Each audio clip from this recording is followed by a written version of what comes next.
यह एक साधारण लोहे की कील है। अगर इसे लकड़ी के तख्ते में ठोककर मिट्टी में दबा दिया जाए तो जब दुश्मन गलती से इस कील पर पैर रख देगा तो कील तुरंत दुश्मन के पैर के तलवे को भेद देगी, जिससे दुश्मन की आक्रमण गति धीमी हो जाएगी।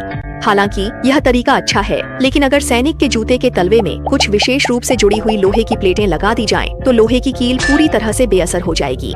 इसलिए अधिक घातक प्रभाव हेतु आप कील लगे लकड़ी के तख्ते को नीचे ले जाते हैं, साथ ही लोहे की कील की लंबाई कम करते हैं। इसके बाद ऊपर की ओर 7.62 मिमी राइफल की गोली लगाई जाती है। जब दुश्मन गलती से गोली पर पैर रखता है तो कील गोली के प्राइमर को सक्रिय कर देती है, जिससे गोली तुरंत दुश्मन के पैर को भेद देती है।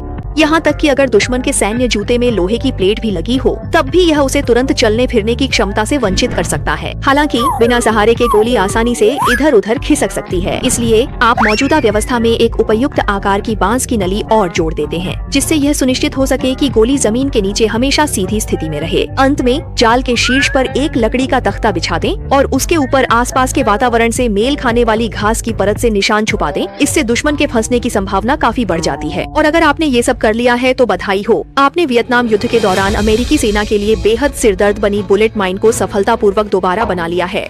इस तरह की बारूदी सुरंग जानलेवा कम हो, लेकिन इससे घायल होने की संभावना अधिक होती है। जैसे ही दुश्मन का सैनिक घायल होता है, उसे संभालने के लिए 2 सैनिकों की जरूरत पड़ती है, जिससे आप दुश्मन की सेना की ताकत को काफी हद तक बांध सकते हैं। डरावनी बात इसकी निर्माण लागत कम है। युद्ध के मध्य और अंतिम चरण में बुलेट माइन ने एक पोर्टेबल बांस की नली का रूप ले लिया। बांस की नली में पहले से ही फायरिंग पिन और गोली लगी होती थी। इस्तेमाल के समय बस इसे मिट्टी में गाड़ देना होता था। राष्ट्र की शक्ति कम होने और उपकरण पिछड़े होने के समय में यह साधारण लैंड माइन दुश्मनों के लिए किसी बुरे सपने से कम नहीं थी।